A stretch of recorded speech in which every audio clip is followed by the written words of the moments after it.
I will record. Reminders, first of all, so homework is due next week, Monday. We will have homework from today and tomorrow, and then that'll be the stuff that is due next week, Monday. So that's my first thing. Homework is due next week, Monday. Secondly, I sent you an email this morning, but virtual office hours this afternoon,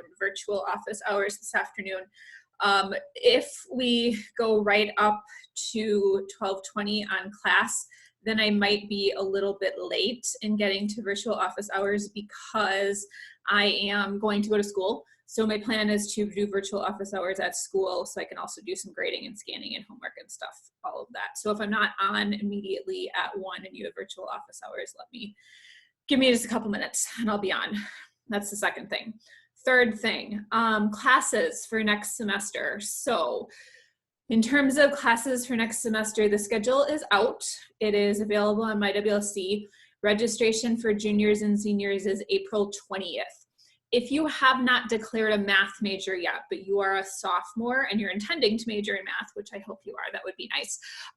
So if you have not, you should do that. That would be helpful, and you can contact me to get that process started. We can do everything virtually at this point in time.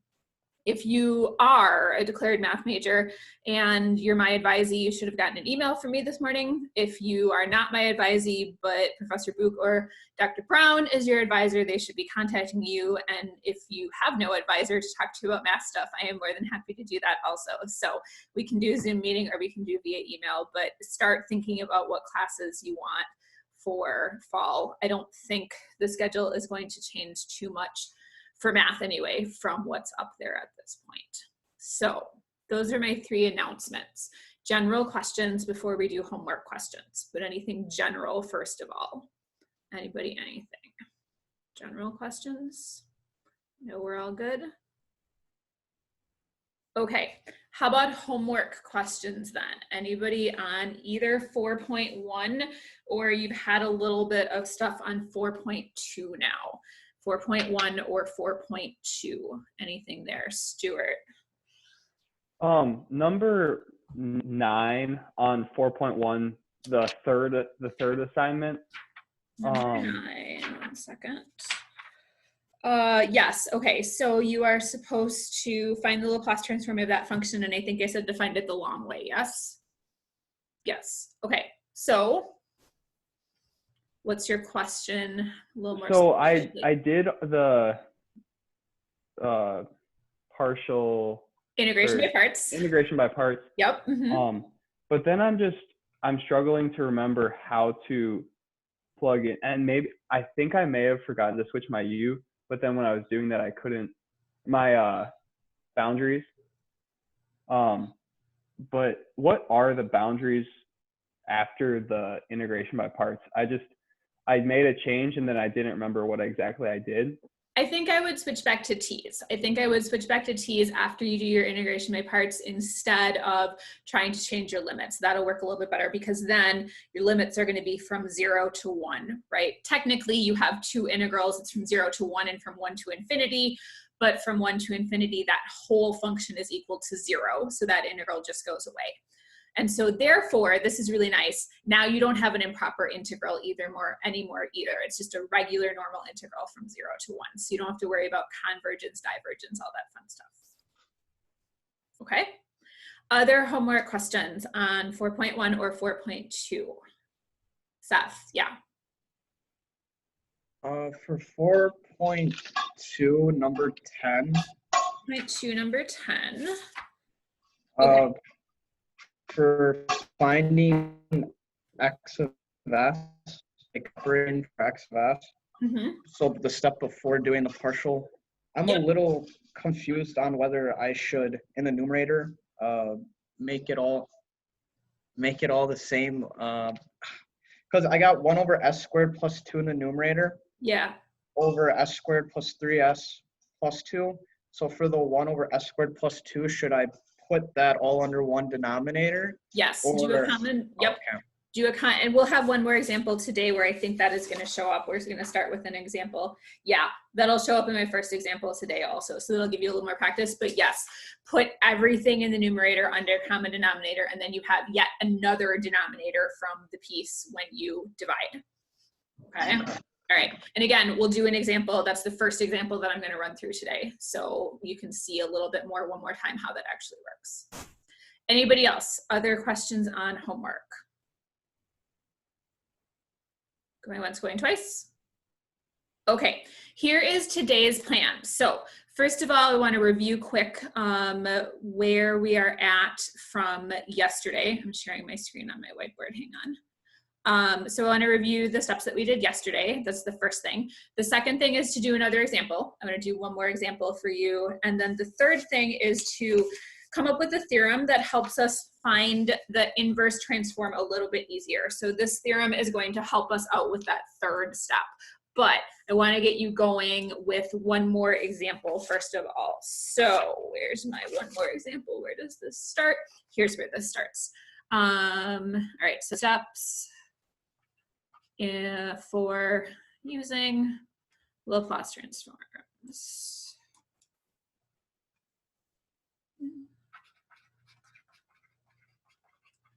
And I'm not sure I'm going to say these in exactly the same words that I did yesterday, but we'll get the same basic idea. Also, if you have a question, you got to virtually raise your hand. So first of all, apply a Laplace transform to the differential equation. That's your first step. Apply a Laplace transform to the differential equation.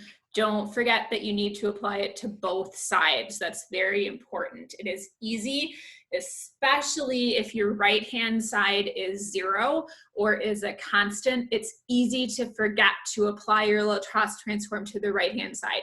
If it has t's in it, then you kind of remember because you're supposed to get stuff with s's, but if it's a constant or 0, it's super easy to forget that stuff. So apply a Laplace transform the differential equation, solve for capital X of s, and remember this is just algebra.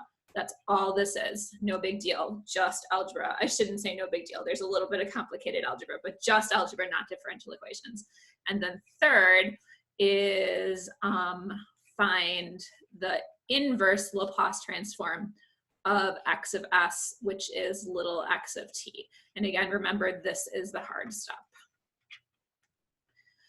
So that's the process we talked through yesterday. We did a couple examples yesterday. I want to do one more with you today, and then we will talk about how to make step 3 easier. Baby steps. That's the theme of this entire semester is baby steps. So today is one baby step in making step number 3 easier. All right, let's do an example here. So for example, here's my differential equation. X double prime plus x equals sine of 2t. X naught is 2, and x naught prime is 1. X double prime plus x equals sine of 2t. X naught is 2, and x naught prime is 1. I would like you to do step 1 by yourself, please. So don't look at my screen. I'm going to write. I'm going to do it quietly. You can write on your piece of paper. No cheating. Do it on your own. Excuse me. Step number 1, take the Laplace transform of both sides of that equation. And remember, you're going to want that chart in the front of your book. So do step number 1, please.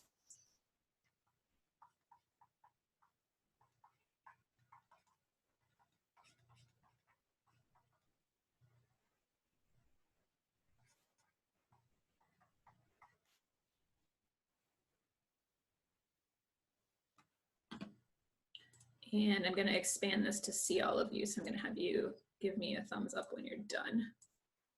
And I can be able to see you too.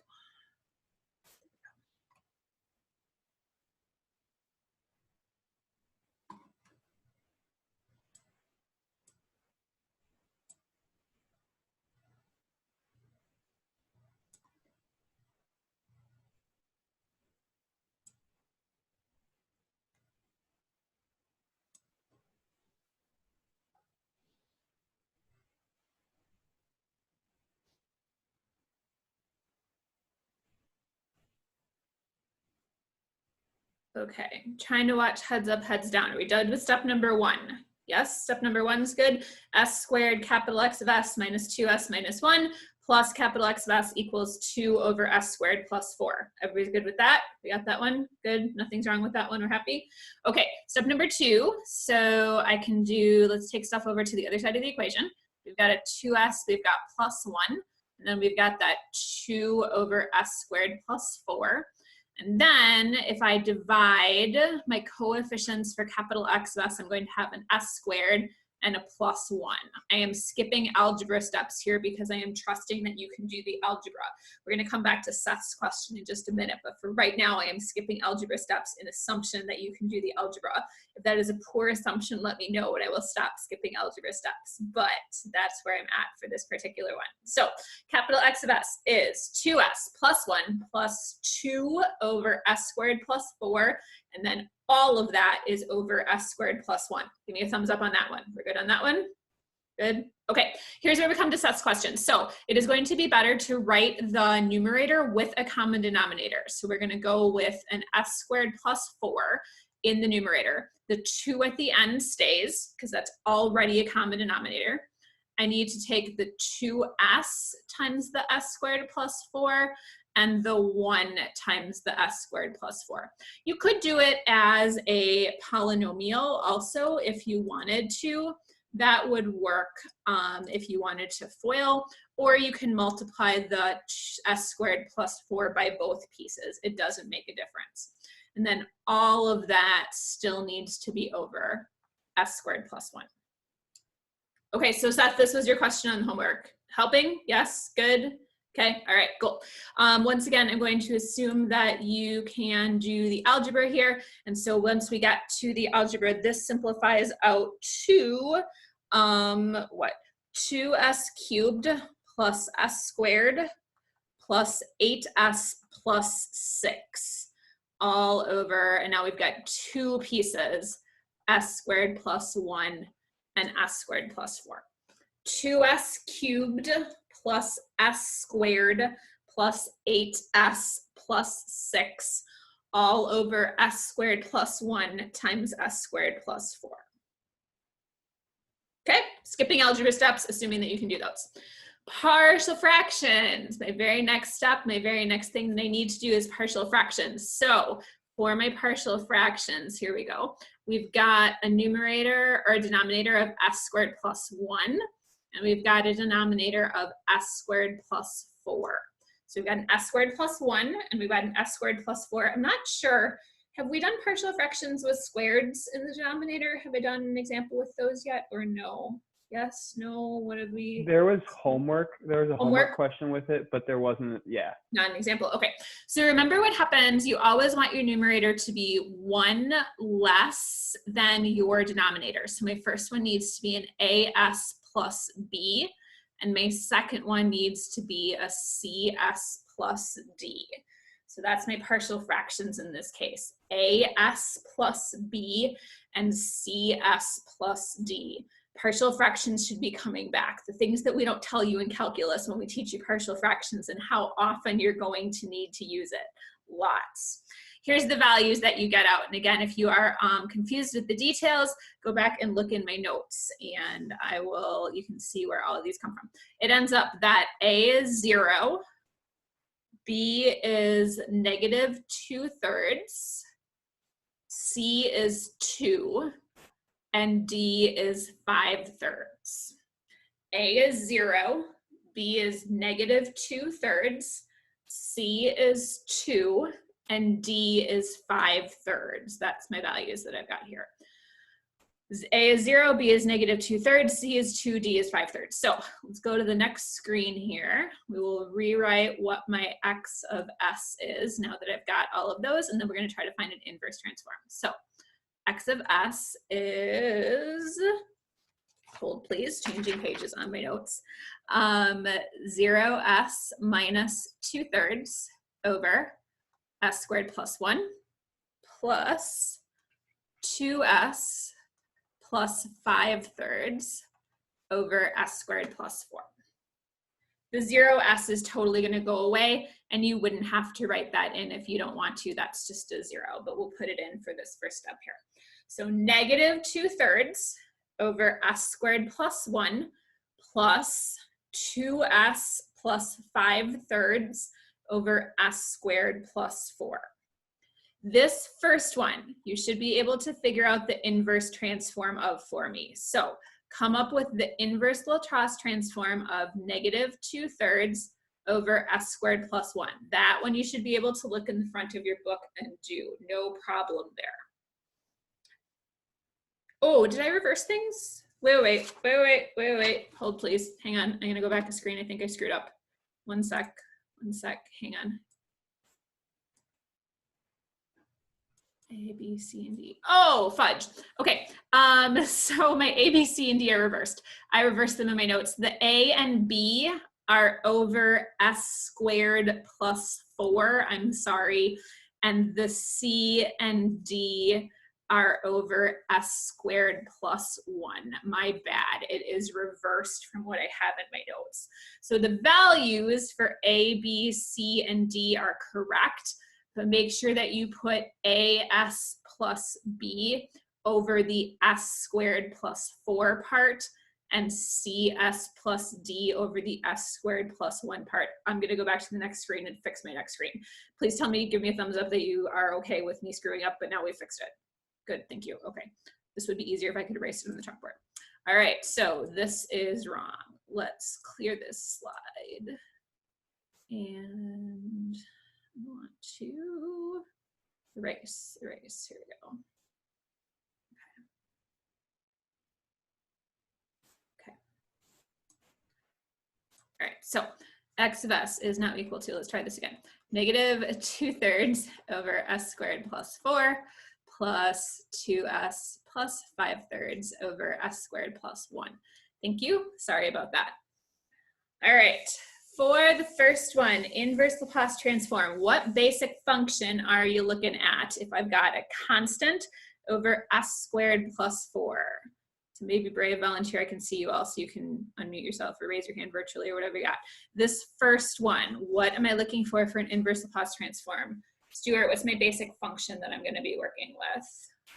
You're going to want to look for the sine KT. Yes. And so you're trying to find it so you can have k over s squared plus k squared? Yes. So in this case, the sine of kt, so k is equal to 2, right? Because we've got k squared in the denominator. So what I need to write this as 2 over s squared plus 4. And then my numerator, or my number that I'm going to pull out in front, is a negative 1/3.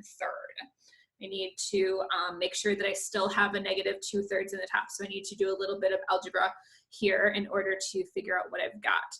Second one, do we see anything that has a 2 or an s plus a constant in the front part of the book?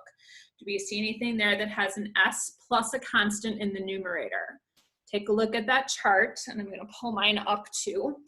Do we see anything that has both an s and a constant in the front part of the book? Give me thumbs up or thumbs down. Do we see anything with a constant and a number in the front of the book? Thumbs up or thumbs down. What do we see? Yes, no, anything with or not? You're still looking, I'm rushing you, sorry. I have a thumbs up. I have a couple, maybe, yes. The answer is yes, and you could use some of those if you wanted, but they all have an s minus a squared, and I don't really like that.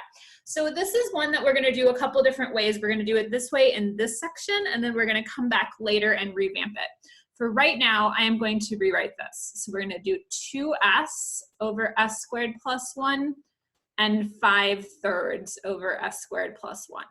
Both of those are maybe a little bit easier to deal with than the one with both s's and constants in the top.